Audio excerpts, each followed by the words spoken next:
Bom dia, boa tarde, boa noite. Antes de começar esse episódio, eu preciso te avisar que a gente teve alguns problemas técnicos no registro dessa troca. Alguns trechos não estão audíveis e para que você possa entender o que está sendo dito, eu vou fazer uma tradução simultânea aqui para você não ficar por fora. Mas eu tenho certeza que essa troca vai te impactar tanto quanto impactou a mim. Beleza? Então vamos lá para o episódio. Ancestralidade preta é parentalidade preta. Essa tem sido uma verdade latente aqui nas construções, principalmente depois dessa troca que você vai acompanhar hoje. Para a gente dar mais um passo na direção da consolidação desses conceitos tão importantes para o nosso universo, hoje a gente vai falar de mais um deles, a ancestralidade.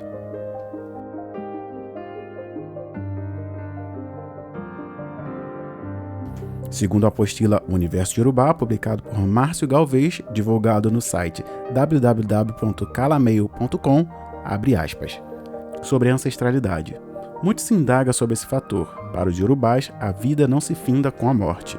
A Tunua é o nome dado ao processo divino de existência única, a continuidade da vida.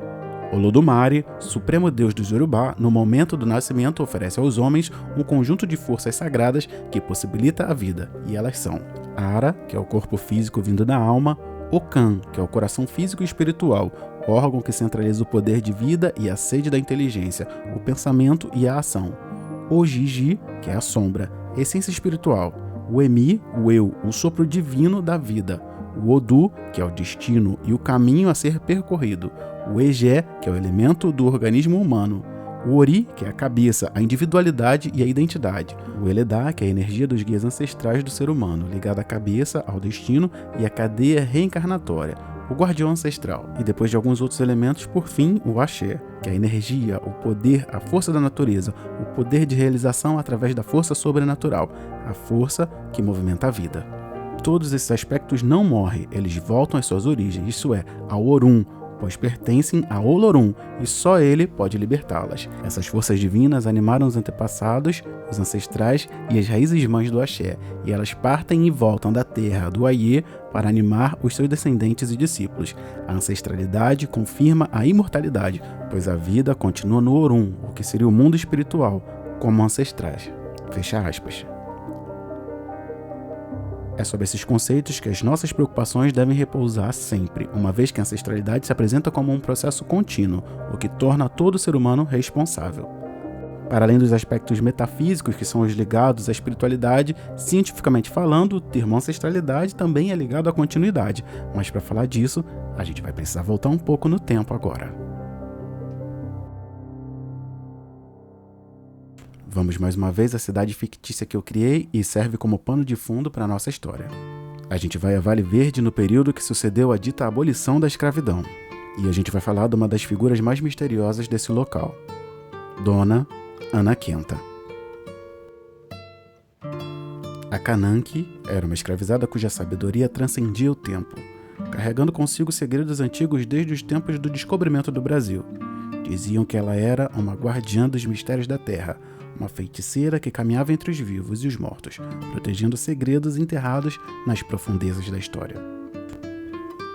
A lenda diz que há muito tempo atrás, em uma noite de lua cheia, quando os tambores ecoavam através das copas das árvores e os espíritos ancestrais dançavam ao seu redor, a Cananque foi surpreendida por uma expedição de comerciantes de escravas, movidos pela ganância e pelo desejo de poder. Invadiram um vilarejo determinados a capturar a lendária bruxa guardiã. A Cananque resistiu com toda a sua força, lançando feitiços ancestrais e convocando os espíritos da natureza para defendê-la.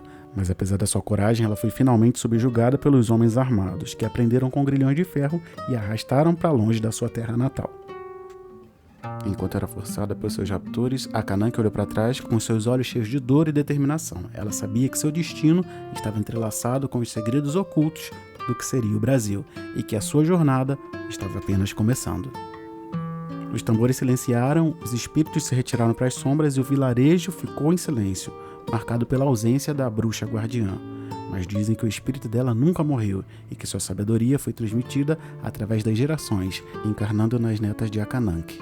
Todas elas estariam prontas para desvendar os mistérios do passado e moldar o destino no futuro. Quase 400 anos depois, na Vale Verde pós-abolição, uma figura mística e misteriosa circula sempre pela cidade nas noites de lua cheia. Os mais velhos dizem que Ana Kenta perdeu a sanidade e é incapaz de acreditar na realidade da vida após a abolição. Outros a consideram uma fantasia, uma figura folclórica cujas histórias antigas não têm lugar no mundo moderno. No entanto, há aqueles que reconhecem a profundidade da sua conexão com o passado e a respeitam por isso. Apesar das críticas e do ostracismo, Ana Kenta permanece firme em sua convicção de que seu lar verdadeiro está muito além das fronteiras de Vale Verde. Ela carrega consigo a memória da escravidão e dos segredos enterrados da história, nunca vacilando na sua determinação de encontrar o seu caminho de volta para casa, onde quer que ela esteja. Muitos acreditam que Ana Kenta é louca, outros que ela é bruxa, porque geralmente só aparece nas noites de lua cheia. Como em transe, ela chora, repetindo uma súplica que mais parece uma oração. Muitos não conseguem distinguir o que ela diz, apenas algumas palavras soltas, desconexas, mas sempre as mesmas. Meu nome é Akanank e eu preciso voltar para casa.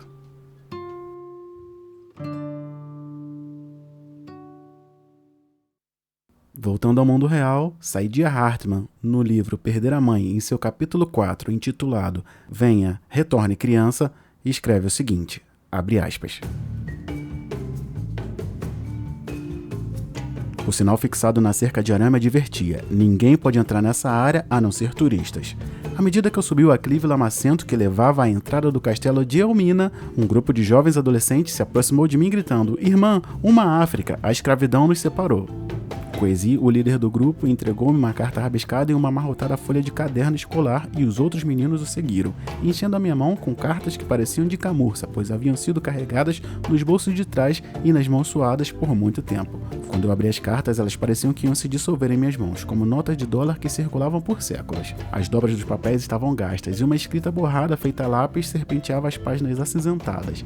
A carta de Kwesi começava assim, : Amada irmã, por favor me escreva. Nós somos uma África, o que significa que somos o mesmo povo e eu sei que é por causa do tráfico de escravos que você foi embora daqui para os Estados Unidos. E eu quero que você saiba que você é minha irmã e eu sou seu irmão, de acordo com a história dos nossos ancestrais, e África é uma terra-mãe de nós dois. Assim, você é bem-vinda ao voltar ao lar. Por favor, vamos manter contato por carta de forma que possamos saber um do outro e nos conhecermos bem como irmão e irmã. Compartilhe meus cumprimentos com os outros irmãos e irmãs nos Estados Unidos. Obrigado. Paz e amor para você, irmã mais velha. A outra carta, a de Francis, era igual a dele. Iniciava-se comigo perdendo a minha mãe e se encerrava com súplicas para que eu lhe escrevesse. A única diferença é que Francis se referia também aos mortos e indagava quando aqueles levados pelo oceano retornariam para o lar. A carta de Isaac era curta. Em 3 linhas ele dizia o essencial: as suas notas na escola, a sua necessidade de ganhar lápis e papéis e a minha condição de criança abandonada. Em sua conclusão, a carta me advertia a aprender a minha história, ou corro o risco de não saber quem sou verdadeiramente. Abre aspas. Por causa do tráfico de escravos, você perdeu a mãe, e se você conhece a sua história, você sabe de onde veio. Fecha aspas. Perder a mãe era ter o próprio parentesco, o próprio país, a própria identidade negados. Perder a mãe era esquecer o próprio passado. As cartas destilavam a história do tráfico transatlântico de escravos, e eu era uma órfã. Os meninos se dirigiam a mim como se eu fosse uma criança vendida e despachada no Atlântico, como se promessas de amor pudessem reparar a violação da escravidão, como se os espíritos errantes estivessem destinados a voltar para casa. Eles me confundiram por Kosamba, que é uma criança espiritual, que apenas morre para repetidamente retornar, numa sucessão de renascimentos. Por causa desse ciclo de partidas e retornos, exílio e regresso, falecimento e ressurreição, ela também é chamada de Venha, retorne, criança. A criança espiritual vai e volta entre o mundo dos vivos e o mundo dos mortos, como consequência das histórias não levadas adiante, os ancestrais não relembrados, o que foi perdido, das dívidas que ainda não foram sanadas. O Venha, Retorne Criança remonta os destroços da história e carrega os fardos que os outros recusaram. As idas e vindas dos espíritos das crianças espirituais afligem sua mãe. Os primeiros 8 dias após o nascimento da criança são repletos de ansiedade porque a mãe ainda não descobriu se o seu filho é um fantasma errante em vez de uma criança humana. Para evitar que a criança morra novamente e retorne para o mundo espiritual, ela tenta enganar as forças que poderiam reivindicar a vida do filho. Então a mãe marca ele para que fique feio e o chama de Odonkor, que significa escravo, agrilhonando a criança para mantê-la nesse mundo, ou faz uma cicatriz na criança com marcas tribais da classe dos escravos. Esse truque convence os espíritos de que a vida da criança não tem valor e assim não vale a pena levá-la de volta. Mães africanas, repudiando seu amor, chamavam os filhos de Odonkor, escravos, enquanto os proprietários de escravos chamavam sua propriedade de criança amada, para proteger assim a sua riqueza. Essas mães do povo Akan apelavam para o Kosamba para que seus filhos ficassem no mundo dos vivos e não retornassem às suas mães espirituais, e os senhores ordenavam o escravo a ficar e esquecer todos os pensamentos sobre a terra-mãe e a terra natal. Fecha aspas. Ambas as práticas eram jeitos de manter um filho nesse mundo, mas apenas uma tinha legitimidade para ser praticada por uma mãe que não queria perder o filho. Essa era uma mulher preta responsável pela ancestralidade. Eu muito poderia falar sobre o tema, mas eu vou deixar com as palavras da nossa convidada.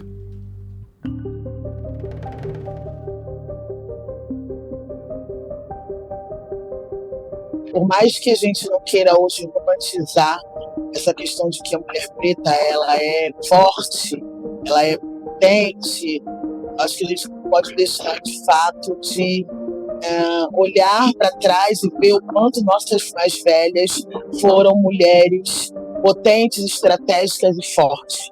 Eu acho que se não fossem essas mulheres, hoje nós estaríamos aqui, por exemplo, gravando esse podcast. Então, quando eu falo de uma mulher preta, que ser uma mulher preta é, de fato, ser resiliente, ser forte, ter potencialidade, perseverança.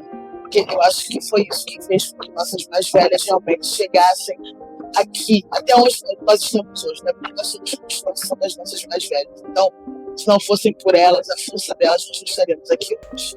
A gente precisa entender que ancestralidade e comunidade andam sempre juntos, e como disse a Preta Lagbara, as pessoas que estão nessa comunidade são responsáveis pela manutenção da mesma, até porque, seguindo o conceito de ancestralidade africano, a gente pode voltar em algum momento, e é bom que tudo esteja organizado aqui para receber a gente no futuro. Esse é o maior investimento que você pode fazer quando se fala em ancestralidade, e não tem como se falar em ancestralidade sem se falar em espiritualidade, porque tudo vai para o retorno. Juntando e amarrando as cordas que não vão ficar soltas ao final dessa introdução desse episódio, eu queria te dizer que a ancestralidade e a espiritualidade devem sempre andar juntas, porque elas fazem parte de um conceito muito maior, que é da sobrevivência de uma comunidade. Afinal de contas, se a gente está aqui, é porque a gente já passou e talvez a gente possa voltar. E por falar em retorno, eu termino com um trecho muito tocante do mesmo livro, Perder a Mãe, de Saidiya Hartman. E ela fala: retornar era a palavra que reverberava pelo castelo de Elmina, como se a única vida possível fosse aquela que existira no passado. Sem parar para pensar, guias de turistas, professores e estadunidenses saudosos deixavam escapar tais comentários. Retorno à mãe. Bem-vindo de volta. É bom estar em casa.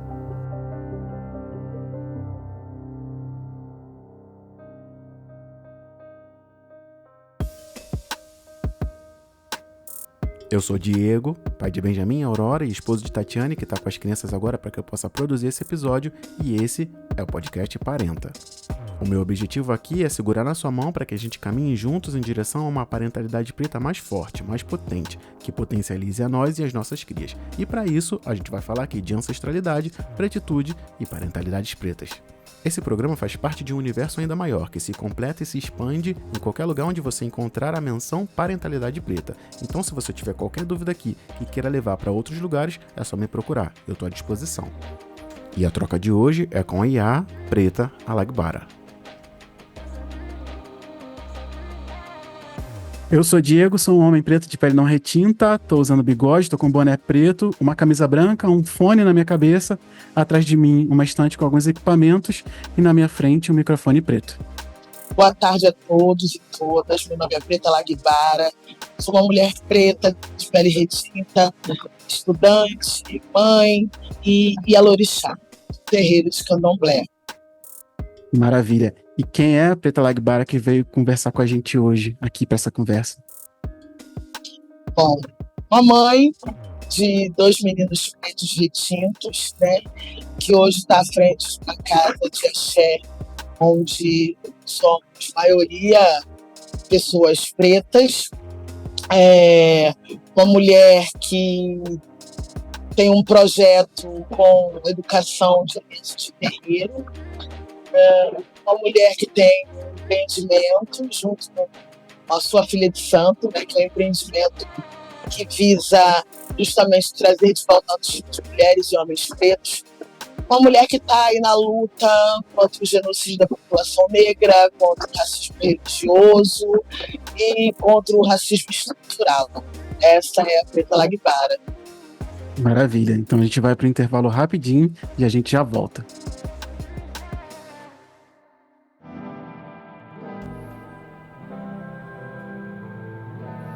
Voltamos de fato na segunda temporada do Podcast Parenta e eu queria muito te agradecer por estar aqui comigo.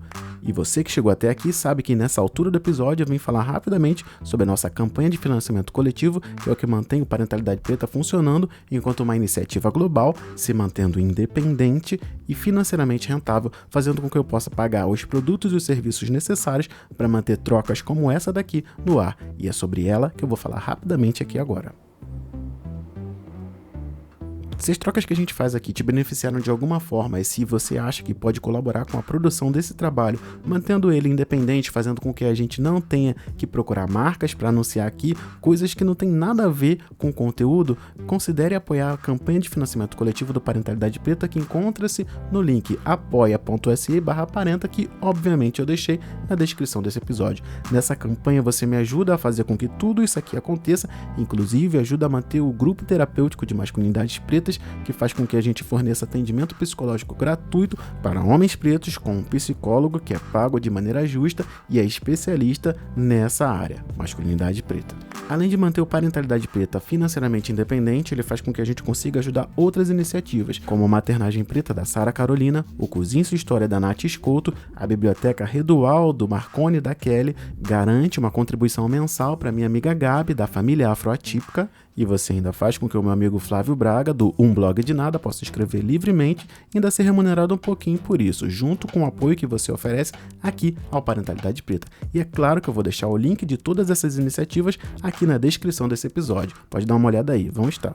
Não obstante a isso, eu preciso muito agradecer as pessoas que entraram na nossa campanha desde o nosso último episódio, que são a Maria José Menezes, a Fabiane Oliveira, a Maria Luísa e Paula Fragali. A vocês que estão escutando, muito obrigado, a gente está conseguindo chegar cada vez mais longe com esses apoios. Estamos chegando lá, nós temos uma meta para 2024, que é sair desse ano com 500 apoios, e a gente está chegando lá. Agora a gente computa 63. A gente consegue, eu tenho certeza. E fica o meu convite para você ajudar a gente aqui a fazer muito mais coisas no universo Parentalidade Preta. E você que está escutando aí, se for um homem negro ou um homem preto que queira entrar para os grupos do Parentalidade Preta, é muito simples. Basta estar em dia com a escuta do podcast por uma questão de alinhamento e participar dos nossos eventos que eu vou deixar remarcados aqui. Todo mês a gente tem a Roda de Paternidades Pretas e o encontro do Grupo Terapêutico de Masculinidades Pretas com o meu amigo Alisson, que é o psicólogo responsável pelo acolhimento nesse grupo que precisa de acompanhamento profissional. E essa campanha é que mantém isso acontecendo. Fica de olho lá no feed, porque mensalmente eu divulgo esses eventos e te convido para participar com a gente. É totalmente grátis, porque isso é mantido por uma comunidade engajada e comprometida que eu estou fazendo questão de te convidar para participar. Beleza? Então, terminados os recados, a gente vai agora para o nosso episódio com essa trilha sonora que vai mudar para a trilha sonora maravilhosa que a Castel forneceu aqui como ambientação para as nossas trocas no Parentalidade Preta, e a gente vai direto com a Preta Lagbara aqui no Podcast Parenta.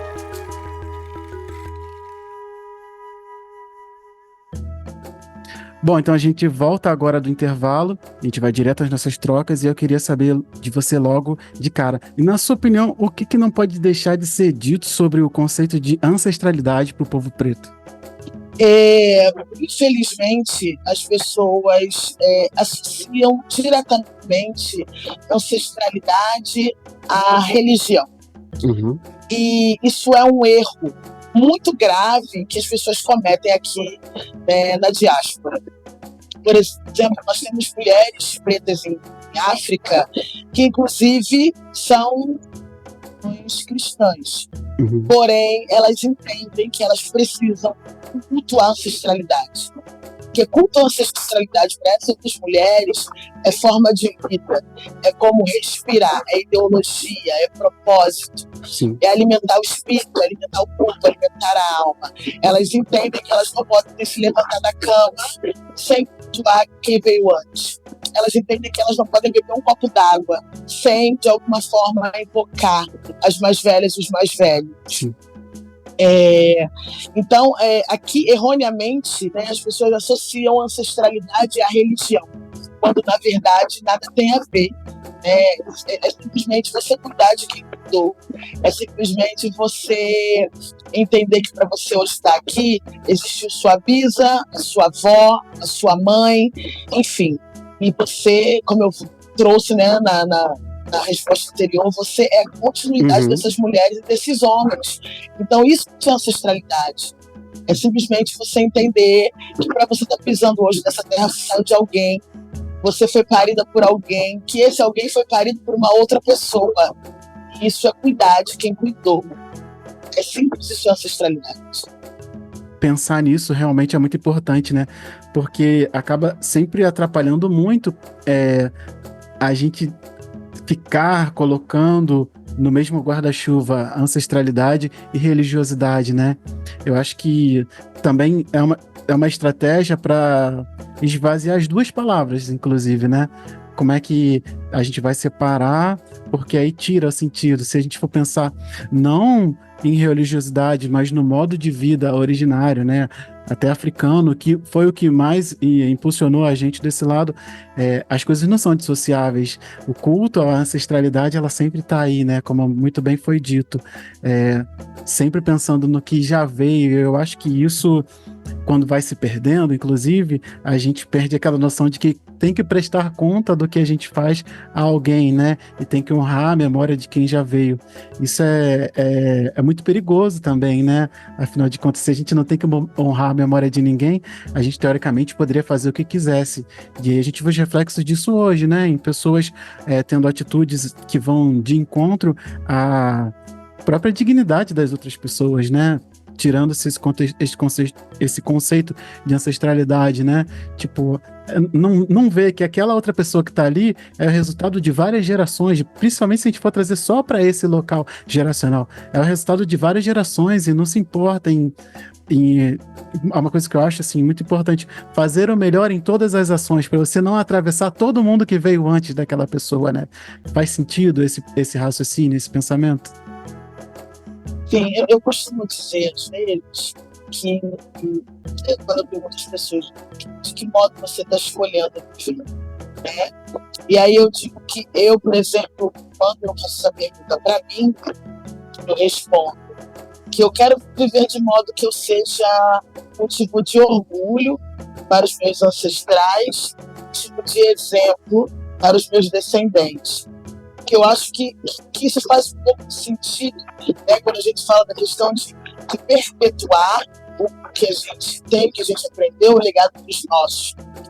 Eu quero ser uma pessoa que a minha bisa, que faleceu com 107 anos, que hoje está no Orum, que ela olhe para cá, olhe para mim, veja o caminho que eu estou traçando, vejo a questão da continuidade que eu estou deixando, que é os meus filhos, o terreiro de Candomblé, e que ela se orgulhe disso, né? Que a minha avó, meu avô, a minha avó e meu avô paternos, enfim, que eles olham e primeiramente se reconheçam, né? Eu acho muito importante isso, né? Que a gente diz que não há problemas nenhum em você ter filhos que se pareçam com você. Então é essa questão, que eles me reconheçam, que eles se orgulhem de mim. Eu acho que é muito importante, como você disser, a gente vai viver de modo que a gente não tem aquilo, né? Não é dar satisfação, mas é de alguma forma entender que essas pessoas deixaram um legado. Sim. E que a época que essas pessoas viveram, desculpa, a expressão pauleira, era porrada.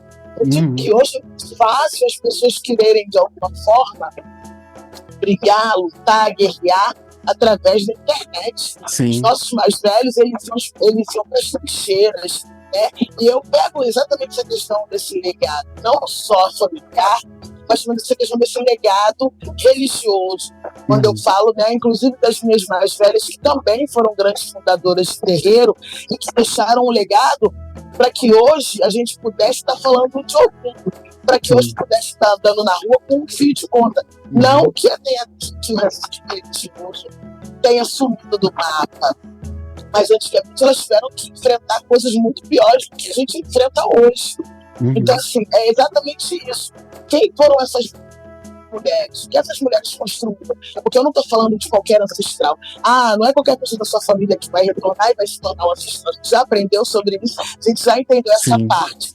As pessoas da sua família que, de alguma forma, tiveram que deram uma contribuição, né, para que você, de alguma forma, se entendesse como o que essa pessoa deixou construído, o que essa pessoa deixou de legado. Você acha que você não deve honrar essa pessoa? Ela foi e acabou. Sim. De fato. E eu acho que é até interessante, né? Se a gente for pensar o que esse pensamento dessa palavra gera, né? Só vai ser ancestral quem for lembrado, quem colocou alguma coisa de fato, né? É muito para longe de, tipo, criar uma fórmula, né? Assim, para você ser ancestral na sua família, você tem que ter feito uma coisa boa ou ter deixado um legado. É óbvio, né, que você, se não fez nada de bom na sua família, você não vai ser um ancestral. E parece tão óbvio, né, eu usar essa palavra mesmo, que o óbvio é o que precisa ser dito. Tipo assim, quem fez alguma coisa de importante na tua família se torna de fato um ancestral porque ela fez uma coisa importante. E você tem que honrar esse legado. Você vai lembrar da Bisa, você vai lembrar de quem fez alguma coisa, porque essa pessoa foi importante dentro dessa comunidade que é a família. Então, para além de a gente até trazer um contexto espiritual, não que ele não exista e não que ele não seja aplicável a tudo isso, mas simplesmente assim, pô, você é filho de quem? É neto de quem? Ah, você é neto de fulano? Sua avó era uma pessoa assim, porque ela fez tal coisa. Já tá a ancestralidade acontecendo. Não é muito além, vai além da palavra também, mas também pode ficar só na palavra. Ah, você é neto de fulano. Ah, sua avó, seu avô, já tá ali, sabe? No jugo da ancestralidade. Não tem pra onde correr. Se foi uma pessoa ruim, e quem tá trazendo isso não quiser te afligir, nem vai trazer. Pô, teu avô era filha da puta, fez merda, não sei o quê. Não, sei, sim, mas se você foi bom, acho que as pessoas têm esse prazer, pra gente trazer pra esse tácito, né? Se uma pessoa que teve aqui antes da gente fez uma coisa boa, quem viu ou quem soube, geralmente tem esse prazer de trazer, né? A gente tá falando de ancestralidade e parentalidade. Ah, seu avô realmente ajudou muita gente aqui, e eu não tô nem falando de tudo isso assim. Aqui na rua era uma pessoa que ajuda todo mundo. Se você não pode se valer disso, não tem que se valer de mais nada, porque isso vem diante de tudo, né? Exatamente. Como é forte a ancestralidade nesse sentido prático das coisas, né? Só um momento. Fala.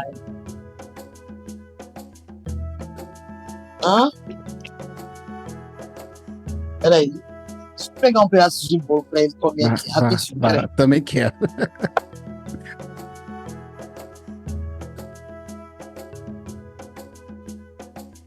Rolou. Em casa, essa hora, minha esposa até fala, tá dando a hora de fazer um bolo aqui, né? Assim, não, tu bolo todo dia, cara. Essa semana a gente começou uma dieta aqui. A gente começou uma dieta aqui e minha esposa, tu sabe o que eu tô sentindo vontade? Assim, de comer um bolo, né? Assim, tem jeito. A gente faz bolo pra passar café, a gente nem passa café pra fazer bolo, a gente faz bolo pra passar café. Então... Isso aí. Os seus também estão comendo muito nessas férias? Nossa, só não comer as paredes ainda. Meu Deus, eu não aguento mais, cada hora uma coisa. A gente tava falando esses dias, cara, essas férias precisam acabar porque o orçamento já foi. O orçamento já acabou. Já não tem... Vou botar uma vaca aqui no quintal e um boi, porque a coisa tá certa, porque não tá dando não. Não, dá não. Ou a gente, assim, bota pra dormir de tarde, eles ainda estão aceitando descansar, assim, é pra ter pelo menos 2 horinhas a menos de pedindo coisa. Eu fui na feira ontem, tá acabando a feira que eu fiz ontem, e a gente assim, tá indo na feira porque é mais barato. A feira que eu fiz ontem tá acabando, já não tem mais nenhuma fruta. É o tempo inteiro. Mamãe, papai, me dá uma frutinha. Aí eu disse, caraca, não dá, cara. Vai dormir um pouco, depois come mais. Mas é isso, criança de férias é essa coisa. Nossa. Bom, vamos continuar aqui. Eu vou retomar só de onde eu estava, caso você não esteja lembrado. E aí, se quiser comentar, senão a gente parte para a próxima. Eu vinha falando, né, que da importância desse legado que quem está aqui perto da gente, eu dei o exemplo do avô que fez alguma coisa aqui na rua e de como isso pode interferir bem ou mal pra gente, né? Uma vez que se tiver feito uma coisa boa, seu avô ajudou muita gente aqui na rua, isso já traz até um renome pra gente, né? E como não colocar ancestralidade dentro disso tudo, né? Exatamente. Por exemplo, eu fui criada numa rua, que é uma rua sem saída, né?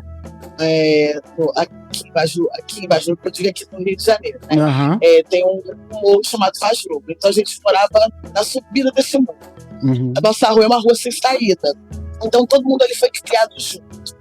Então, por exemplo, tenho vizinhas minhas que hoje têm a minha idade, que foram criadas comigo, que tem fotos do meu avô, fazendo alguma coisa na casa dela, Maravilha. ajeitando uma calçada dela, e é exatamente isso que eu estou trazendo, né? Porque as pessoas vão lembrar justamente porque essas pessoas beneficiaram sua comunidade de alguma forma. Uhum.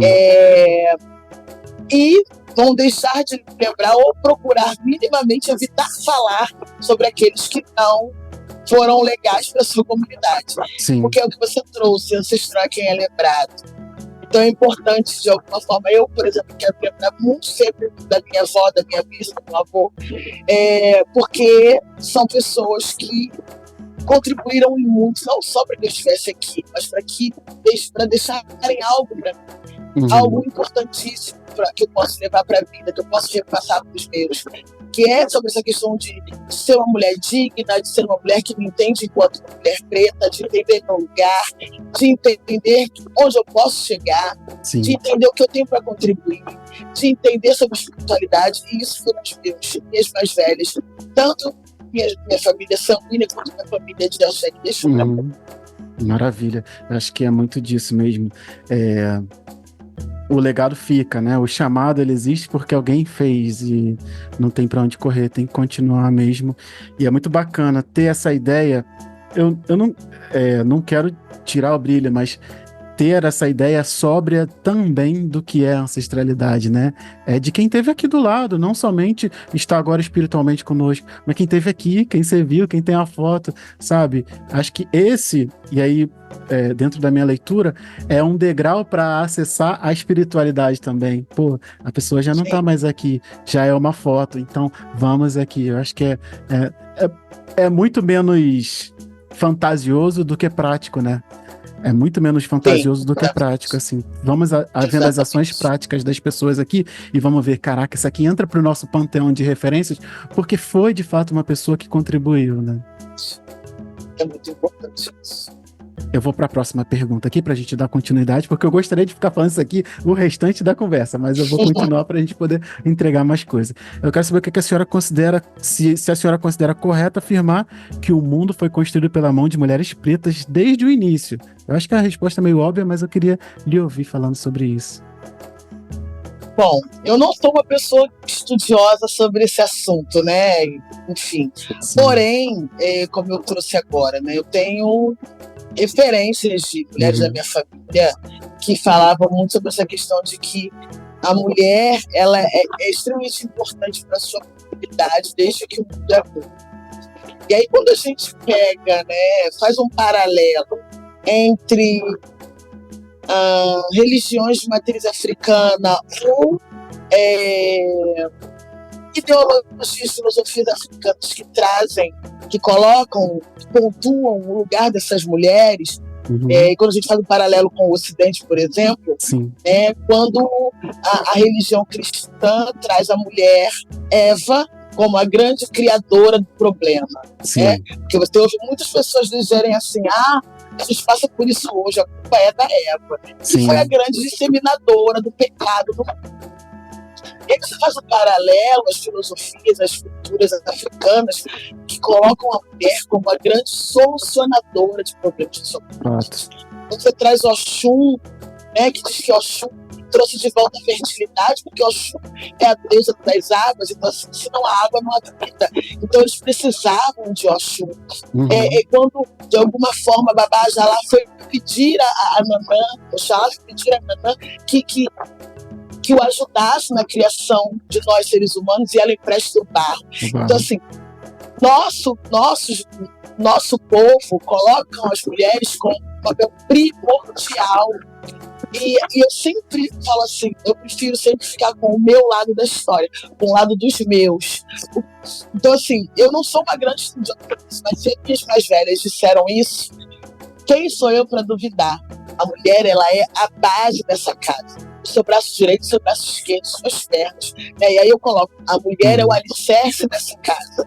A gente vê o homem preto como o teto da casa, porque ele é o provedor. E a ancestralidade são as paredes da casa. Então eu sempre coloco esse ponto. Por que a mulher é a base? Por que a mulher preta é a base da comunidade? Porque ela, se a base não vem forte, ela desmorona.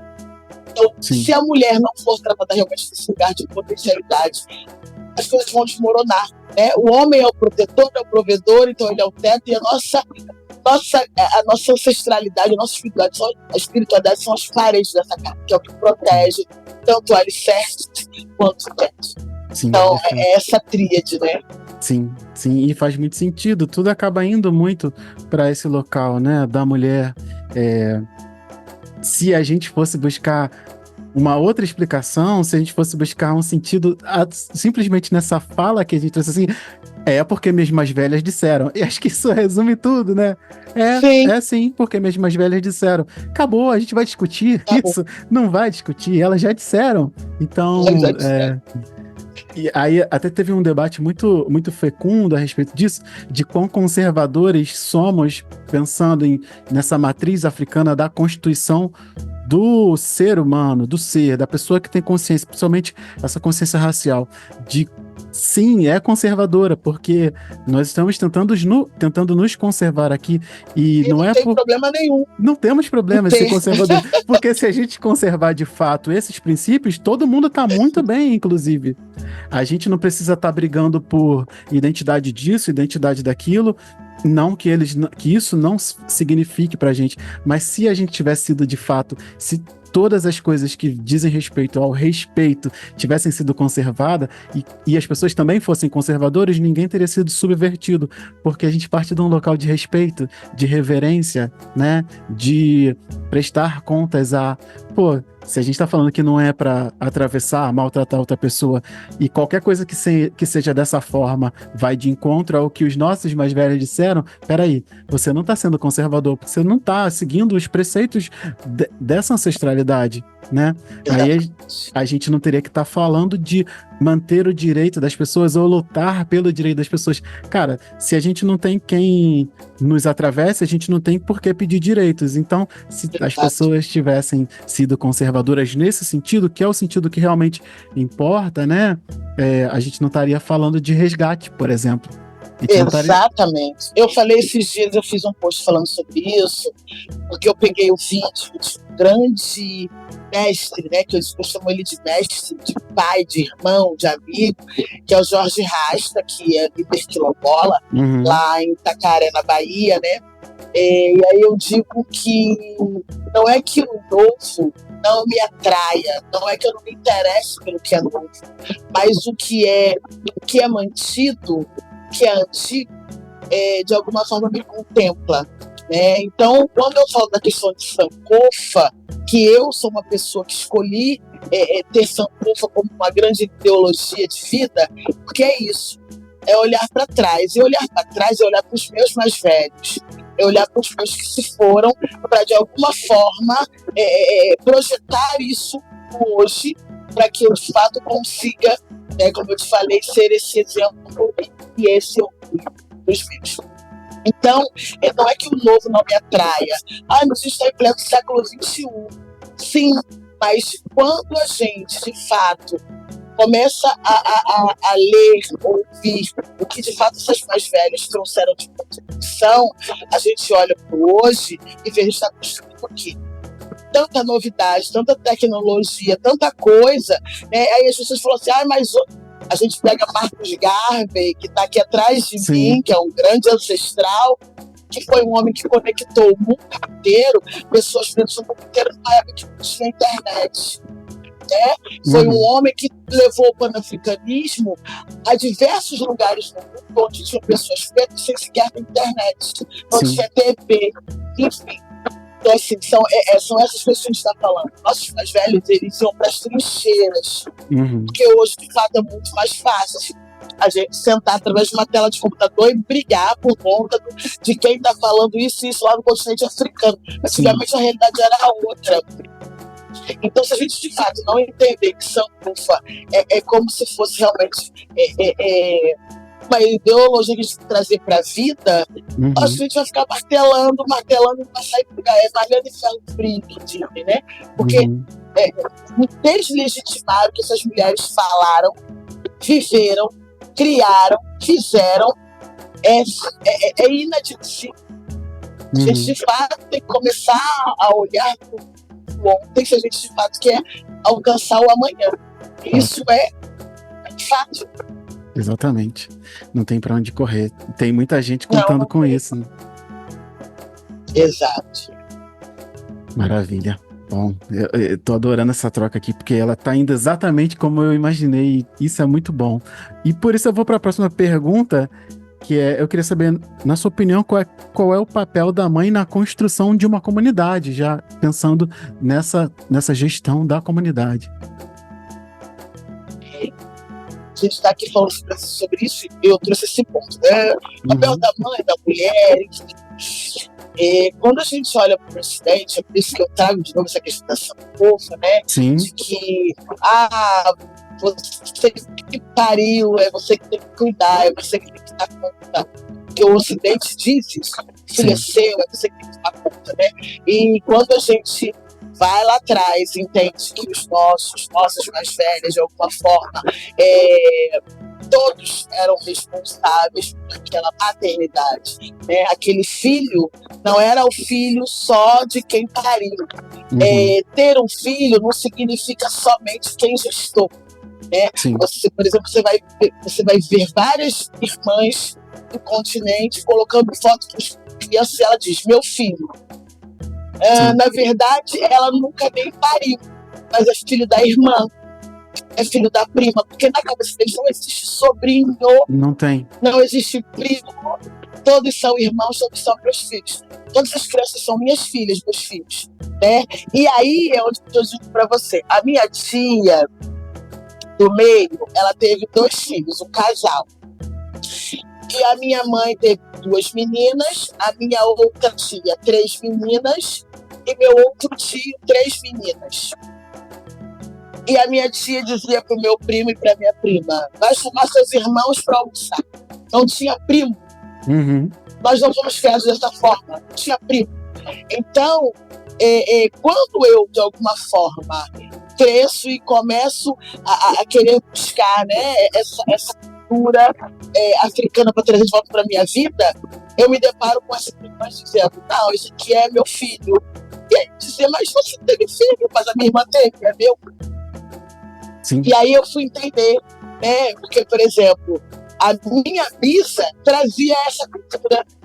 E por isso a minha tia reproduzia, a minha outra tia reproduzia, a minha mãe reproduzia. Vai buscar sua irmã, vai chamar sua irmã, que era a filha da minha tia, mas era a minha irmã. Ponto final. Então, eu ouvi uma vez uma história de uma irmã que ela contou que quando ela teve filho, inclusive, quando ela está em casa, né, ela fica sob os cuidados das mais velhas e ela, muitas das vezes, nem amamentava a criança.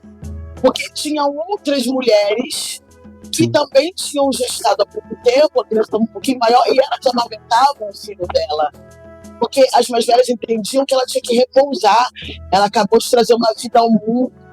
Ela trouxe um ancestral, ela precisa se cuidar de amparada, deixa ela descansar. Então toda a aldeia cuidava daquela criança para que a mãe que pariu descansasse. E quando eu digo mãe que pariu, porque todas as outras são mães. Todas as outras gestaram também. Assim como os homens da comunidade também gestam essa criança. Então o Ocidente tem essa ideia de que mãe esse ditado de quem pariu Mateus que o embale. Exatamente. E essa questão de que, e aí eu vou trazer uma crítica que assim, o Ocidente ele também tem uma coisa bem ruim, né, que eu olho até para mim hoje enquanto mãe, é que o Ocidente diz para essas mulheres, vai nascer uma mãe e obrigatoriamente você tem que matar essa mulher. Como se tudo que a gente viveu e construiu tivesse que ser abdicado, porque a gente tem que ser mãe em tempo integral. E aquele meme que tem, né? Mas você vai trabalhar, quem vai ficar com o seu filho? Mas se você também não trabalhar, quem alimenta o seu filho? Então a sociedade cobra, a sociedade ocidental, é bom frisar, cobra o tempo todo que nós sejamos mães em tempo integral. E a gente não pode ser mulher, a gente não pode ser trabalhadora, a gente não pode ser mais nada, a gente tem que ser só mãe. Porque você vê por aí, quando a gente sai sem a criança, a primeira pergunta que nos fazem, cadê a criança? Tá com quem? Com quem? E aí eu digo, mas ela tem um pai. Esses dias eu estava conversando com Bom, eu tava na manicure e a minha manicure fazendo a minha unha, tinha uma outra manicure também, todas nós pretas. E aí a outra manicure tava contando que uma amiga dela foi embora, não quis mais ficar com o marido e deixou a criança com o pai. E aí a minha manicure automaticamente falou assim: que isso? Ela abandonou o filho? Eu falei: não. Peraí, ela não abandonou o filho, ela deixou com o pai. Eu falei: meu amor, ela deixou com o pai. Não, mas eu falei: você não está entendendo. Ela deixou com o pai. Ela não abandonou. Não, mas ele é muito pequenininho. Eu falei assim: tá, e quando o homem decide separar da mulher, e eles entram num acordo obrigatório de que a mãe que vai ficar, você diz que ele abandonou? Aí ela olhou pra mim e disse: não faz sentido estar com a mãe. Eu falei: você acha que faz sentido dizer que abandonou você está com o pai? Sim, de fato. Pai! É porque isso, a sociedade ainda diz isso. A obrigação é sua, somente sua. Ninguém aqui tem obrigação de cuidar. Nem o pai, nem a avó. Eu digo, não é que tem a avó, a tia, essas pessoas que são a nossa rede de apoio, né? Eu, por exemplo, tive 2 cesáreas. E eu me mandei para casa da minha mãe. Não tem esse problema. Falei: eu vou ficar na minha mãe até me recuperar. E é isso. De madrugada, minha mãe vinha, pegava ele, colocava no meu colo para eu dar de mamar, porque eu estava cheio de ponto. E aí de manhã era minha mãe e minha irmã que davam banho. E assim, eu tenho terreno hoje. Minha irmã tem 2 filhos, eu também. Então, se eu precisar, mãe, fica com o raio, eu preciso ir. E a minha irmã tiver que deixar aqui. Igual esse final de semana, eu fiquei com meu sobrinho, porque a minha irmã tinha que fazer umas funções, e eu fiquei com meu sobrinho. Então é isso, é uma rede de apoio que a gente tem, que é importante. Inclusive, os meus filhos de axé também são minha rede de apoio. Sim. Né? Porque é isso, a gente não cria um filho só. Isso é uma ideia muito perturbada. A gente vê, por exemplo, eu digo que a favela é uma reprodução assídua, muito perfeita, muito próxima do que é uma comunidade africana. Sim. Porque na favela, a tia toma conta do filho de não sei quem, do filho de não sei quem lá, e se ela vê na rua, ela vai chamar atenção, botar pra dentro, e quando a mãe chega, ela vai falar, e a mãe vai falar: tá certa. Eu fui criada dessa forma. Sim. A gente tem uma Dinda na rua que a gente foi criada, que é essa rua que é sem saída no mundo de Vaz Lobo, que a Dinda Lela, ela não é Dinda de ninguém, mas ela é Dinda de todo mundo. Pra todo mundo, ela é a Dinda Lela. O meu filho hoje tem 11 anos e pra ele, ela é a Dinda Lela, que ela hoje tá com quase 60. Pro Aio, que tem 6, ela ainda é a Dinda Lela. Então, assim, porque ela tomou conta de todo mundo da rua. A falecida tia Nice, que era a irmã dela, a outra irmã dela, a tia Selma, que não são nossas parentes sanguíneas, mas já tinha, porque criou todo mundo. Sim.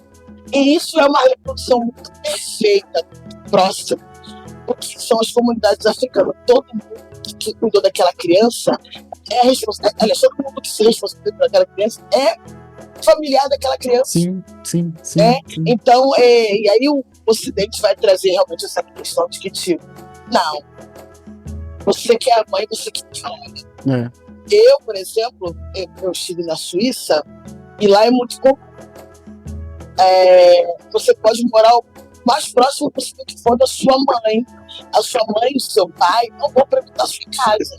Eles não vão olhar seu filho pequeno se você tiver que trabalhar. Mesmo que eles não trabalhem fora. Porque é sua responsabilidade. Né? E aí eu trago isso às vezes, eu tenho essa questão de que você tem que ser mãe, você não pode ser mulher. Eu trago essa questão ainda pro lado espiritual, porque eu sou mãe Elorixá. Além de eu ser mãe, eu sou mãe de santo, como eles chamam, né? E, por exemplo, as pessoas ainda ficam impactadas quando me olham na rua com a roda de samba, por exemplo, porque isso, mas você não é mãe de santo?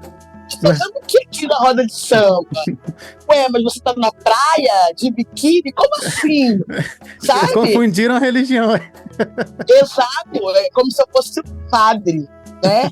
Que é isso, ele abdicou, o problema dele, eu não abdiquei de nada. Fala assim. O sacerdócio, dentro do que eu não me diz isso. Mas é isso que a sociedade prega, você tem que matar essa mulher, porque agora você é mãe. Você tem que matar essa mulher, porque agora você é uma sacerdotisa. Eu não sei quem foi que falou isso. Você falou do Mário e não falou. A gente não tem livro escrito ditando regra, meu amor.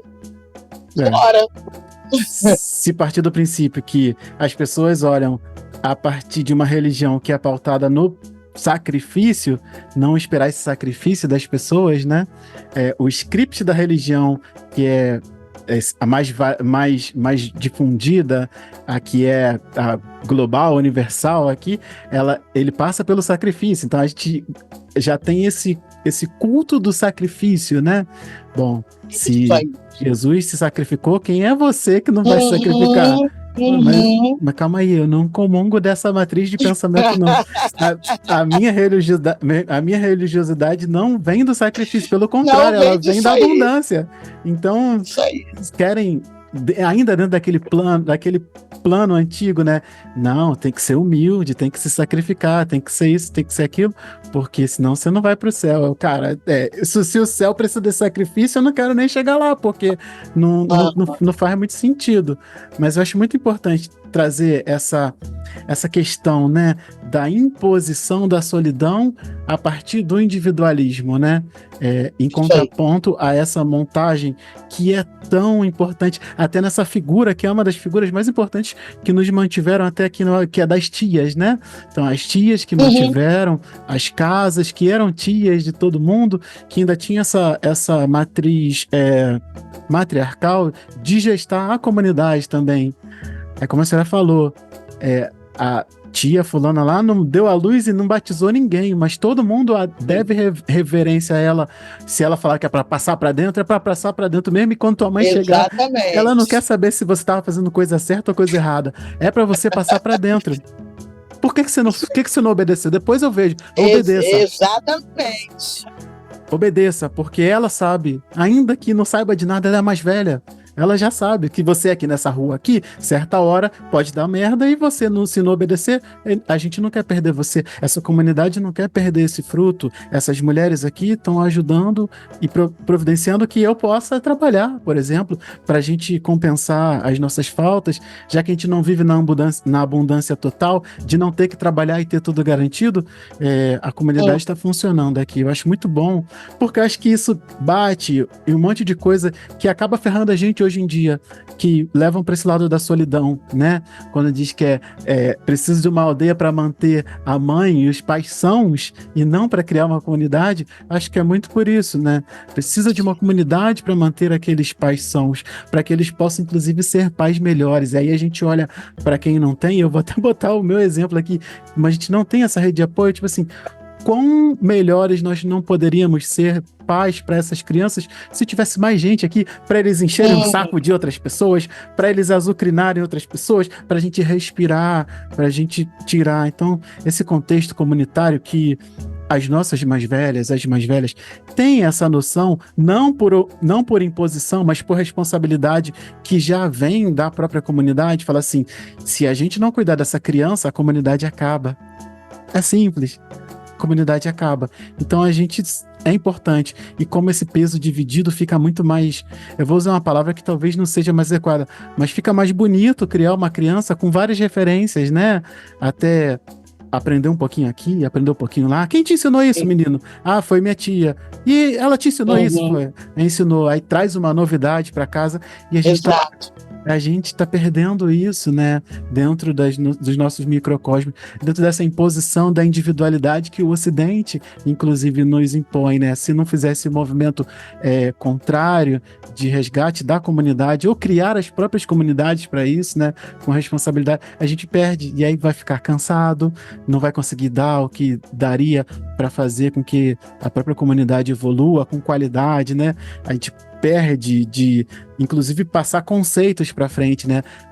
Não vou tentar não ser tão, teórico, mas tipo, a criança perceber no ar que aqui todo mundo faz assim e não pode fazer diferente, porque é assim que deu certo. Aqui a gente não xinga, aqui a gente respeita o mais velho, aqui a gente não distrata o mais velho, aqui a gente cuida, né? Eu venho dessa dessa família grande, que depois se separou, infelizmente, mas era o neto mais novo, cheio de carinho com a avó já idosa, e ninguém precisou dizer tem que ser carinhoso, porque pegou isso já no trato, né? E não, é a idosa aqui, a mais velha, é quem tá viva aqui, e a criança já desenvolver aquilo, porque o carinho, o cuidado, a responsabilidade estão no ar, né? Então, não tem, finalizando, não tem isso escrito em nenhum lugar, é o jeito que a comunidade faz. E precisa de uma comunidade para trazer isso, né? Exatamente. Isso é de suma importância. Você trouxe muito bem essa questão de que, infelizmente, isso está se perdendo, né? Uhum. E aí é isso. A própria sociedade tem criado também, assim, essas mães sobrecarregadas. Uhum. E aí amanhã essas mães serão cobradas. E Sim. é muito doido isso. Porque assim, como que a gente vai querer que uma mãe que cria sozinha, ainda tem que trabalhar fora, e chegar em casa, ver TV, arrumar casa, fazer comida, que ela tenha o mínimo de sanidade para cuidar de 2, 3, 4 crianças? Uhum. A sociedade é muito cruel, Sim. quando de fato ela quer que essa mãe seja mãe integral, mas ela também não dá esse suporte. Nenhum. Para que essa mãe tenha o mínimo de sanidade. Fato. Muito verdade. Não tem para onde correr. Acho que pensar em se juntar. E aí, pensando em se juntar e nessa comunidade, eu vou para a próxima pergunta: qual é o papel que essa comunidade tem na construção de uma mulher preta? Uma mulher preta, que é esse nosso assunto aqui para essa conversa. O papel que a comunidade tem para a formação dessa mulher, dentro da sua opinião, é claro. Bom, quando a gente fala, né, como de fato a gente tem uma comunidade preta, que é muito importante falar, porque tem muitas pessoas que são criadas e estão inseridas no meio de maioria de brancas. E aí, como eu não estou nesse lugar, eu não vou responder nesse lugar. Vou responder no meu lugar de uma mulher que foi criada e cresceu de pessoas pretas. Então, assim,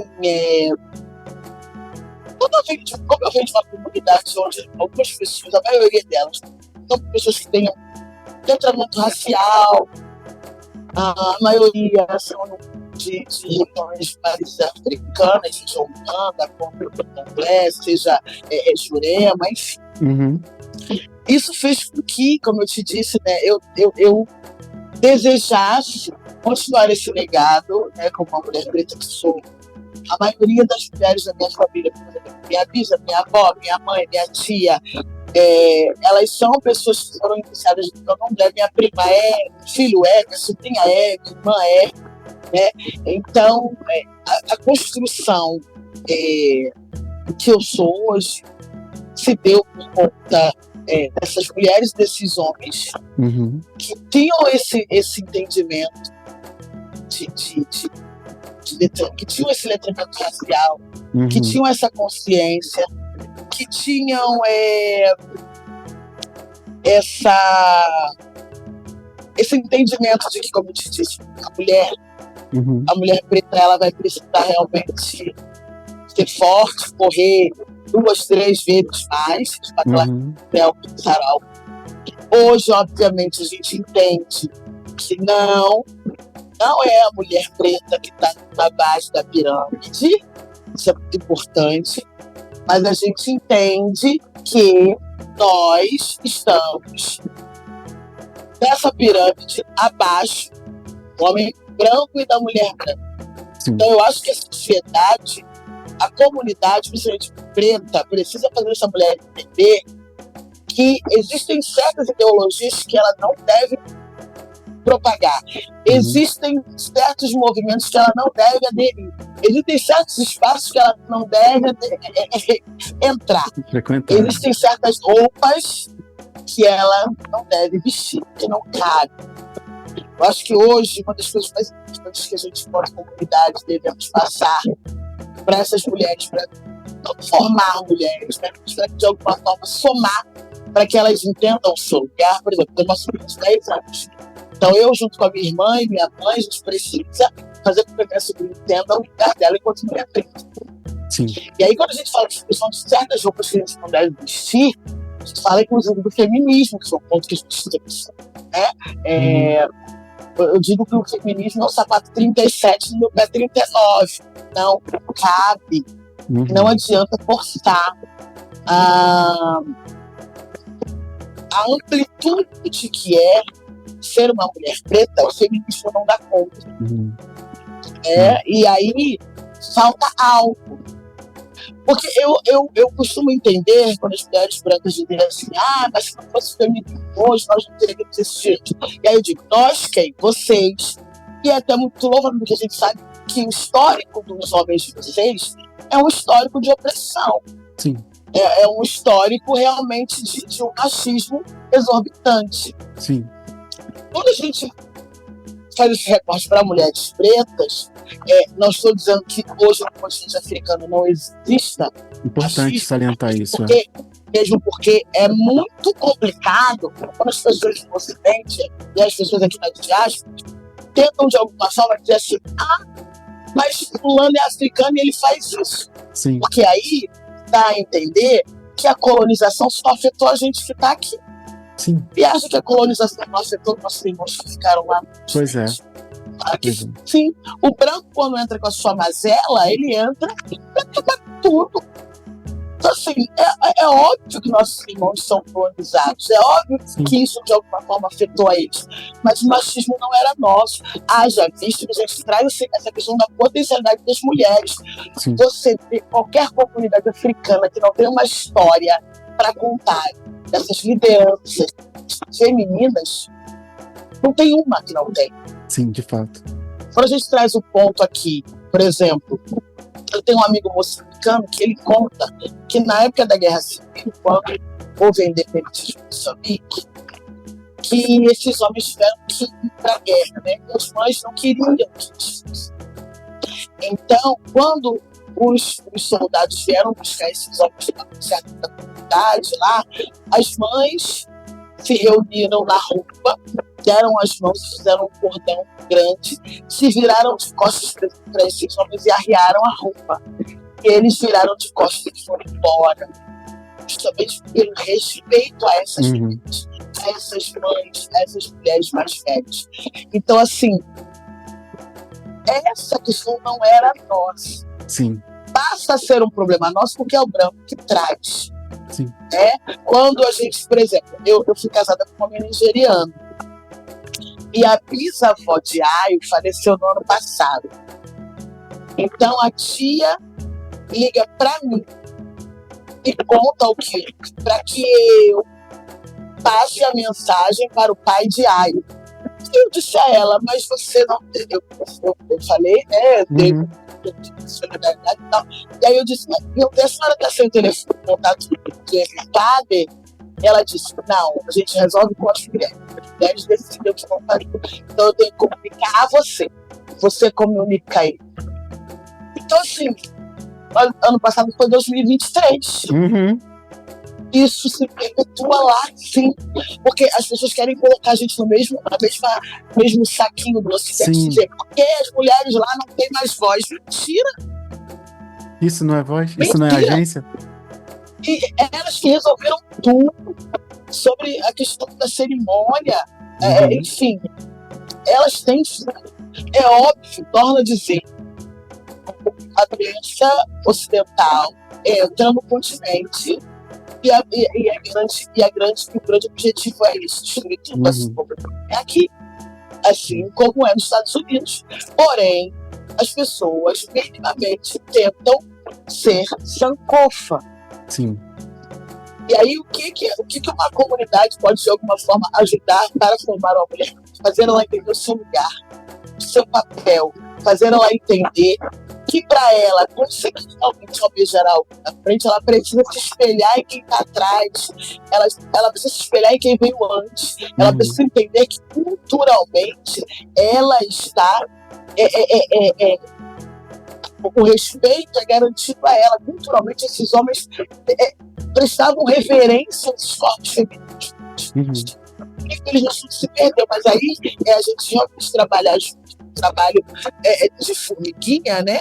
A gente costuma dizer, mas que é para trazer de volta essa questão da sociedade, da comunidade, principalmente preta, entender o lugar dessa mulher. E aí, ela precisa realmente entender esse lugar primeiro. E é a comunidade dela, preta, que vai fazer ela se reconhecer nesse lugar, ela entender a sua potencialidade, ela se entender nesse lugar de reverência. Sim. Que é isso, a gente carrega a cabaça. Sim. É a gente que é o portal da humanidade. Sim. Então, assim, a mulher precisa se entender nesse lugar. O quanto ela é sagrada, o quanto o corpo dela é sagrado. É por isso que é uma das coisas que é um slogan, né? é um grito de guerra que o feminismo tem, que não nos contempla essa questão do meu corpo e as regras. Não é bem assim. Pode ser para elas, para a gente bem diferente. Porque a gente é o povo que retorna. Eu sou um ancestral retornado. Sim. Então não tem essa do meu corpo e minhas regras. Enfim, mas... Não, acho que é ótimo esse final, porque eu acho que traz a necessidade, por exemplo, meu corpo e minhas regras.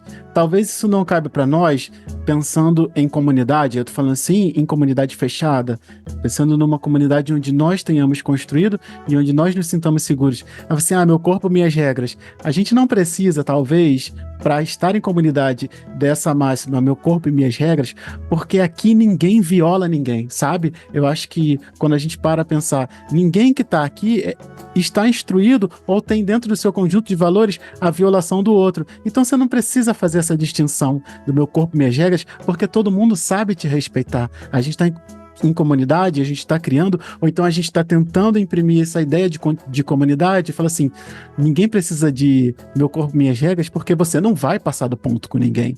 Estamos aqui te dizendo que não é para passar do ponto. Então ninguém precisa estar na defensiva, porque ninguém vai estar na ofensiva.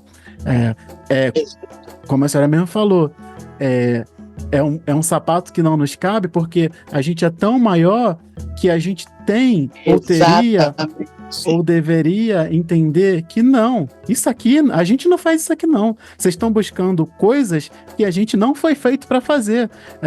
Falando de violação de corpos, mas calma aí, a gente não tem a violação dentro do nosso repertório, sabe? De corpos, de pessoas, de subjetividades. A gente não acredita na violação. Então você não precisa se defender, porque aqui não faz parte. Eu acho que entender o valor de uma comunidade que tem isso dentro de si é um passo, né? Pensar nossas crianças, aí, trazendo para um dos nossos focos. Nossas crianças podem ficar tranquilas aqui porque ninguém vai judiar delas. Judiar crianças não está no nosso repertório. Não. Uma das coisas que eles falam que a espiritualidade não te abraça é quando você de fato desrespeita crianças e idosos. Isso para a espiritualidade africana é muito grave. Quando você comete algo contra uma criança e contra um idoso, é justamente porque ali está que você foi o que você vai ser. Exatamente. É exatamente falando de ancestralidade, de descendência. Você não pode, você está ali nos dois extremos do que você é, o que você foi e o que você vai ser. Então, assim, minha mãe sempre fez isso também. A minha mãe sempre falou isso. Ela falava, não mexe com idoso, criança, cuidado. E é isso, né? Porque nossas mais velhas não nos devem nada, elas deixaram tudo aqui pra gente. Sim. Tá tudo aqui, a gente só precisa pensar. Desembaçar essa vista para olhar de fato. Bom, isso já nos poupou de fazer uma pergunta e já nos leva para uma resposta de uma próxima que eu acho que as respostas a gente já veio até construindo, principalmente nessa última fala, essa nossa troca. Bom, eu vou só repetir aqui a pergunta para que quem está ouvindo a gente também se situar onde essa conversa está indo. Eu queria saber se o colonialismo, né, e essa ideia ocidental, trazendo o Ocidente para essa conversa, se ele é o principal fator que põe em risco essa instituição, que é a mulher preta, pensando nessa construção desse episódio, que de onde vem a comunidade, mas pensando na mulher, tudo saiu daqui, né? Então, se essa ideia ocidental, se o Ocidente põe de fato em risco, como ele se apresenta agora, essa instituição que é a mulher preta. Eu queria saber a sua opinião a respeito disso. Se quiser falar um pouco, tudo bem, mas acho que a gente já falou bastante a respeito disso também. Não que falar seja um problema, por favor. A partir desse momento eu vou precisar fazer uma tradução simultânea, porque algumas falhas no áudio vão fazer com que você talvez não entenda o que ela diz. Então, como eu não quero que essa informação fique perdida, eu vou aqui traduzir, vou tentar trazer porque eu entendi e consegui pegar algumas coisas. Eu não quero deixar passar, beleza? Até que ela falou um pouco de como que a influência do colonialismo fez com que a gente tivesse que ter atitudes diferentes no trato cotidiano. E aí ela fala que eles entenderam, os colonizadores, que os nossos pontos fracos seriam as nossas raízes. E eles tentam acabar com isso, fazendo com que a gente perdesse as referências. E ela diz que quando a gente se afasta das referências que a gente tem, do que a gente é, da nossa raiz, e aí ela usa o paralelo com a árvore. Ela diz que a gente vai morrer se a gente perder a raiz, porque é isso. Então ela fala um pouco de como essa colonização trouxe conceitos que são muito latentes, que falam do feminismo e do machismo, que são pontos que precisam ser desconstruídos. Ela fala que justamente porque quando os nossos homens reproduzem isso, eles também estão se matando de alguma forma. E ela diz que não é a morte simples, mas a morte espiritual.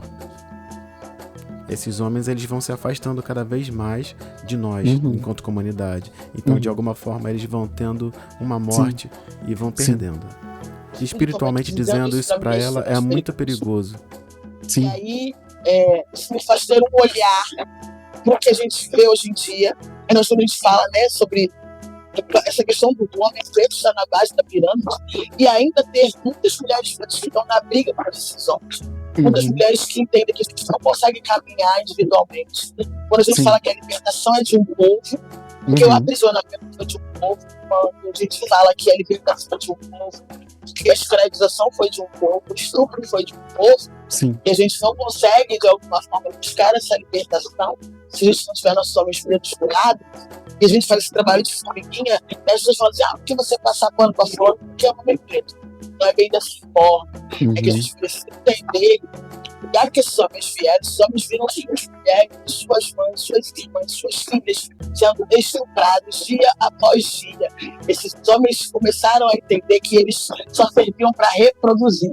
E você trazer de volta a ideia de que esse homem ele pode amar, que ele pode ser amado, que ele pode de alguma forma ser afetuoso, que ele pode receber afeto, e que ele pode ser um provedor, que ele pode gerir, e que ele pode cuidar da sua família. Isso é um trabalho muito longo. A mulher preta entender que ela precisa buscar se receber, que sem nossos homens ao nosso lado, a gente não vai conseguir almejar muita coisa, porque somos um povo. Então, e ela encerra dizendo que não existe uma luta política individual. O Ocidente é individualista. O nosso povo é coletivo. Eu acho que encerrar essa parte dessa troca falando que a libertação é de um povo e que cada um tem que saber o seu lugar dentro disso tudo, acho que é o mais importante, né? Quem criou a luta por igualdade de gênero, igualdade de direitos, foi quem removeu esses direitos, né? Então, estamos buscando juntos esses direitos. Estamos buscando juntos essa reconstrução. Num programa que daqui a pouco faz um ano, eu conversei, né, com a Roberta, e aí eu coloquei uma pergunta para ela que eu acho muito importante refazer aqui, não para que a senhora responda, mas que ela, para essa resposta constar que eu perguntei para ela qual é o local da mulher preta na sociedade, e aí ela falou, perto do homem preto, não é do lado, não é em cima ou embaixo, é perto, porque a gente está no mesmo barco. Quem ainda não consegue ver isso, precisa muito passar a enxergar. E às vezes só vai enxergar quando tiver um filho, um menino preto. Exatamente. Que é uma das coisas que eu sempre digo, né? Eu sempre me entendi enquanto mulher preta, sempre tive experiência social, sempre tive relações com os pretos, mas ainda assim tinha marido. Porque tudo muda radicalmente quando você olha e diz, eu vou ter um menino preto. A minha filha cai quando eu estou amamentando o meu mais velho, com 6 meses de vida. Eu estou na sala da minha casa, bebê, e aí passa uma reportagem que vai fazer 12 anos essa matéria, do menino Juan, que foi assassinado numa favela em Nova Iguaçu. Juan toma um tiro de fuzil pelas costas, a polícia militar pega o corpo dele, debaixo de um sofá, espera que ele lembre detalhadamente tudo, inclusive o rosto dele. E eles pegam o corpo dele, colocam embaixo de um sofá, topam tarde, à noite, coloca o corpo dele no tanque, algum tipo de balão. E aí, quando a perícia chega, porque alguém que conhece o corpo de um menino, né? De um menino, um corpo infantil, corpo juvenil. E aí, a perícia chega, os porcos estão comendo.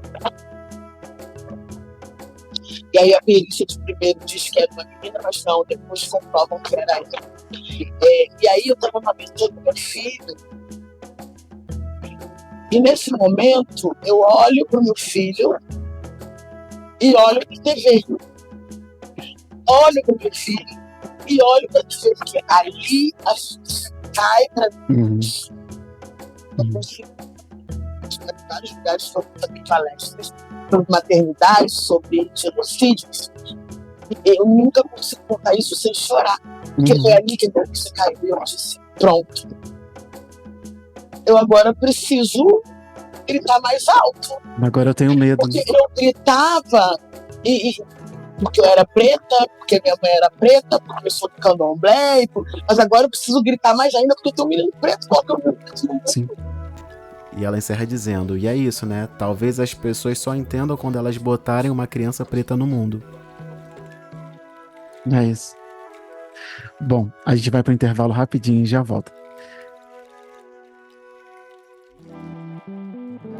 Eu sabia que essa troca prometia e ela estava para acontecer já há um tempão e finalmente a gente conseguiu registrar e eu fico muito feliz que ela tenha chegado até você. Bom, passei aqui rapidamente para te lembrar da nossa campanha de financiamento coletivo que está lá no apoia.se/Parenta para reafirmar o convite para você, homem negro ou homem preto, participar dos nossos grupos para daí sim participar do resenha com a gente, fazer parte da nossa comunidade, fazendo com que a gente tenha trocas muito potentes e ajude outros irmãos a chegar no entendimento melhor. Bom, o recado era esse, espero que você tenha gostado dessa troca, ela ainda não acabou, a gente vai pro finalzinho com a última parte dessa troca aqui e a gente se fala já já. Bom, então a gente volta agora para o intervalo, a gente tem nossas últimas perguntas, a gente vai tentar entregar mais algumas ferramentas para quem está ouvindo a gente aí, para quem tem filhos, para quem pretende ter, até para quem não pretende, mas vai ali ter contato com alguma criança, né? Então, eu queria saber qual conselho que a senhora dá para pais e mães que estão criando crianças pretas. Bom, aconselhar alguém a criar seus próprios filhos é bem complicado. Eu faço pedagogia, né? Eu estou quase me formando, inclusive. Os motivos que eu escolhi a pedagogia foi porque simplesmente eu queria encontrar uma maneira de ajudar os meus, né? Acho que essa palavra ajudar a somar a partir da base, porque eu entendo que a educação infantil é essa base. E dentro da escola, né, a gente consegue observar, por exemplo, muito, de forma bem ampla, bem visível, comportamento, né, das crianças pretas, das crianças não pretas. De que em algum momento essas crianças não pretas elas começam a entender que elas são privilegiadas. Isso é muito sério. Por exemplo, uma criança preta, ela sempre vai ser mais cobrada, ela sempre vai ser a criança problemática. De cara. Então, eu digo isso porque eu vim desse lugar, ainda mais porque eu estudei a vida inteira em escolas privadas. Justamente porque minha mãe entendia que a educação privada era melhor. E aí, eu outro dia fiz até um texto falando sobre isso, quanto custa uma escola privada. E aí, quando eu digo quanto custa, não é sobre a questão financeira, é quanto custa para nós, né, que somos crianças que crescemos e passamos por essa escola de alguma forma. Então, assim, a minha mãe, ela foi uma mulher que aos 23 para 24 anos, ela parou de lecionar, justamente porque na época que ela trabalhava como professora, ela recebeu uma banana de presente no dia da festa dos professores. Eu fui essa criança, né, que estudei a vida inteira em escola privada. E aí, eu fui essa criança problema. Porque a gente se torna essa criança problema porque a gente começa a reagir ao racismo sofrido por parte da instituição, dos professores, dos alunos, enfim. Assim como a gente se torna preta raivosa, né, quando cresce. Então, o que eu deixo de contribuição é que as pessoas precisam, as mães e os pais de crianças e jovens pretos, elas precisam de alguma forma estarem muito atentas com os espaços que de alguma forma elas optarem a dividir a educação dos filhos. É de suma importância isso. Você avaliar o corpo docente da escola, você avaliar de alguma forma se a escola é engajada com a questão da lei 10.639, você estar atenta se de alguma forma eles estão engajados com a questão da inserção, né, da cultura preta na escola, na sala de aula, porque mais tarde você vai precisar de alguma forma rever isso. Sim. Já tratar isso em algum momento. Eu digo que meu bote salva-vidas veio quando a minha mãe teve um irmão santo, que ele era professor de educação física na Mangueira. E aí ele disse pra minha mãe assim: você não escreveu na escola, porque você precisa de algumas escolas. Ele falou: coloca ela para praticar esporte. A Mangueira acabou de inaugurar uma Vila Olímpica. E aí a minha mãe se forma e me coloca para fazer atletismo. Justamente porque ele fala: o esporte traz muito essa questão da disciplina. E aí minha mãe me coloca para fazer atletismo. Só que eu moro em Vaz Louco e a Mangueira é muito longe da minha casa. Então, muito como eu estudo de manhã e pratico esporte à tarde, fica muito distante. Então ele começa a insistir para que me matricule da escola pública que tem na Mangueira, que é o CIEP. Eu entro para lá no ano que inaugurou. Minha mãe muito hesitante, falando: ela é muito brigona, ela vai estudar para uma comunidade que não conhece ninguém. Eu quero mais problema. Mas ele consegue convencer a minha mãe. E aí eu vou estudar CIEP 241 Nação Mangueirense, que é a minha casa, que é meu bote salva-vidas. Porque ali eu me reconheci, ali eu estava no meio de pessoas como eu. Eu estudei ali até terminar o meu ensino médio. E assim, eu nunca briguei. Eu fiz amizades que eu carrego até hoje. Quando teve meu aniversário de 15 anos, a escola colocou uma van para levar os alunos para minha festa da minha sala. Nossa. Então, assim, é incrível. Até hoje eu tenho contato com essas pessoas, a gente se encontra, a gente brinca, a gente passeia juntos, a gente tem um elo. Então, assim, é muito importante, obviamente, que os pais busquem essa educação, uma educação melhor para os seus filhos. Mas também é muito importante que você fique atento para não estar colocando seu filho dentro de um mar cheio de tubarões dispostos a devorá-los em qualquer momento. Eu, por exemplo, tenho várias fotos nessa época da minha educação infantil. Uma coisa que me chama muita atenção é que eu não tenho nenhuma foto sorrindo. Isso me traz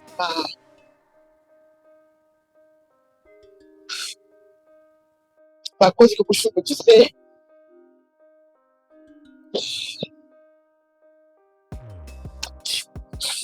que o racismo não tirou o direito de ser criança. Eu queria muito ser uma criança.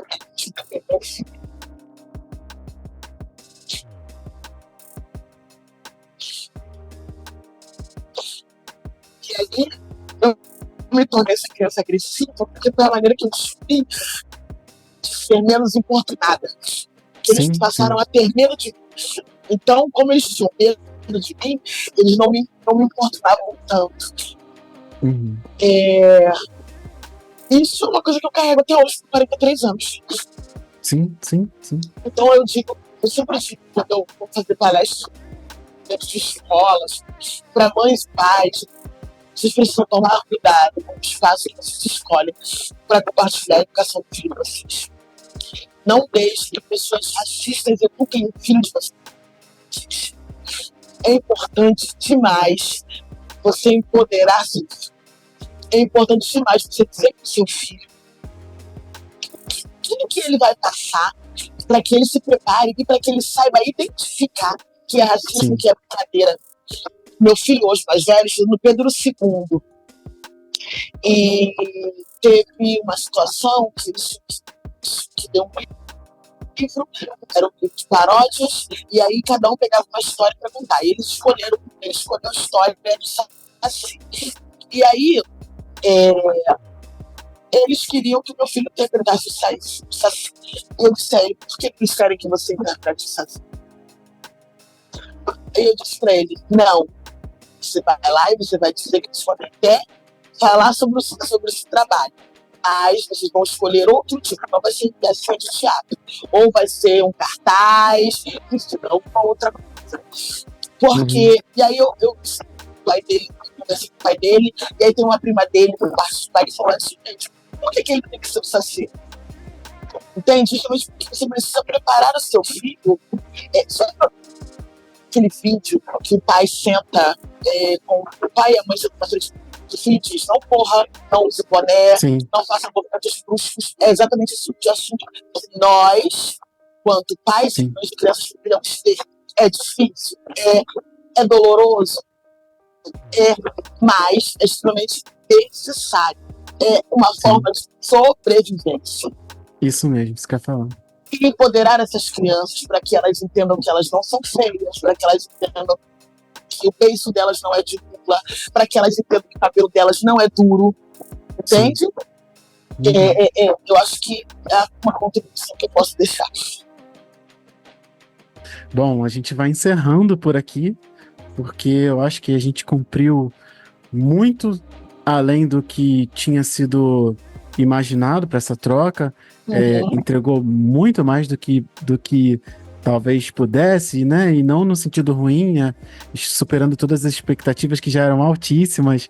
É uma troca que já estava planejada há um tempo, a gente tentou executar muitas vezes, e eu acho que a gente começa, inclusive, essa temporada de uma maneira muito importante, e como eu gostaria que começasse, com uma troca profunda, sem pretensão de ser levinha, porque a gente não está oferecendo somente entretenimento, não dá, a gente ainda não tem tempo para isso. Quiséramos vir aqui fazer uma coisa boba, conversar besteira, mas ainda tem muito trabalho a ser feito e a gente vê o porquê de tanto trabalho a ser feito. Então, eu queria agradecer, né, te agradecer por estar aqui com a gente, agradecer em nome de quem está ouvindo a gente, e se a senhora quiser deixar as últimas palavras, vamos encerrar.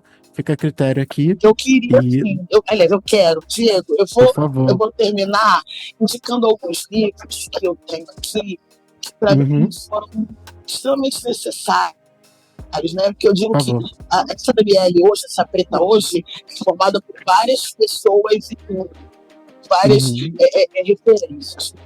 Então, eu digo que, por exemplo, o Axé me formou, a minha mãe, a minha Lisa, enfim, e mulheres também que hoje, quando a gente começa a ter acesso a autores pretos, são mulheres e homens também, obviamente, que ajudam a formar essa preta Lagbara. Então tem uns livros aqui, que eu vou só falar o nome do autor para poder as pessoas, né?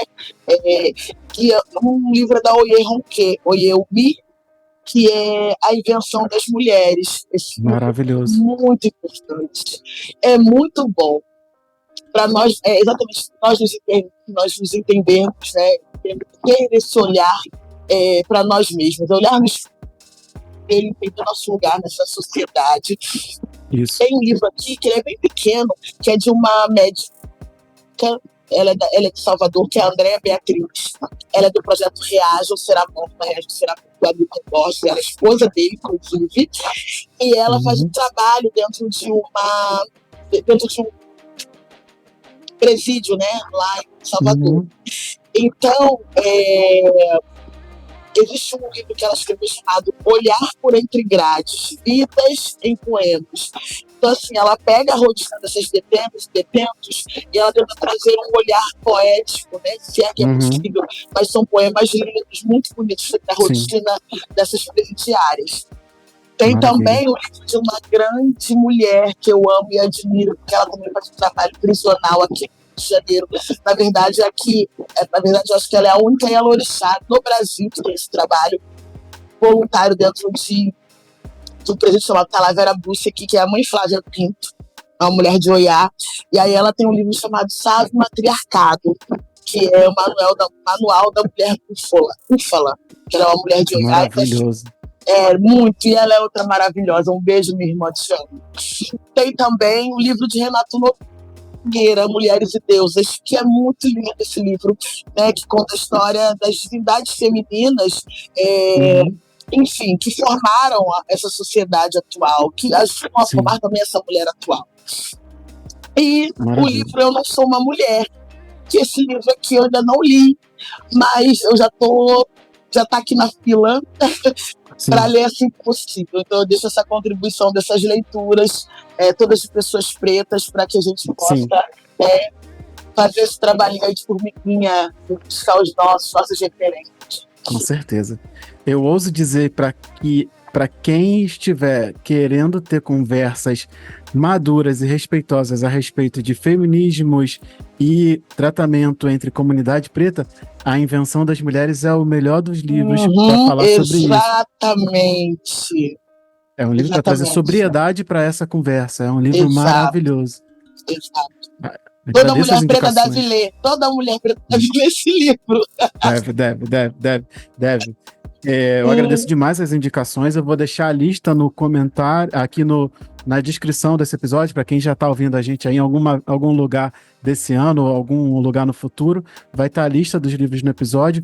Recomendo todos. Esse primeiro, principalmente, ele está na minha lista aqui de livros a ler para 2024, mas já li bastante sobre ele, já construí coisas com ele também, sobre o que ele diz. Muito bom. Agradeço por somar mais inclusive com isso. Bom, mais uma vez eu quero agradecer, a gente vai encerrar de fato por aqui. Muito obrigado por me ajudar a construir mais essa página aqui no Parentalidade Preta, mais essa página para quem ouve e admira o que a gente está fazendo, e a gente fica por aqui. Obrigado, viu? Axé, irmão, eu que agradeço mais uma vez pela troca. Bom do pé, que a ancestralidade abençoe você e sua família. Axé, obrigado. Axé. Bom, então é isso, voltamos de vez para mais uma temporada do Parentalidade Preta. Nessa temporada a gente está construindo de dentro para fora esse conceito de ancestralidade e parentalidade preta. A gente vai falar sobre isso durante a temporada inteira, dentro de vários assuntos. Eu queria muito te agradecer por ter ficado com a gente até essa altura do episódio. Sou Diego, pai de Benjamin, Aurora e esposa de Tatiane, que ficou com as crianças para que eu pudesse fazer com que esse episódio acontecesse, e tudo que saiu daqui vem do coração e eu espero que chegue bem até você. Muito obrigado e até a próxima.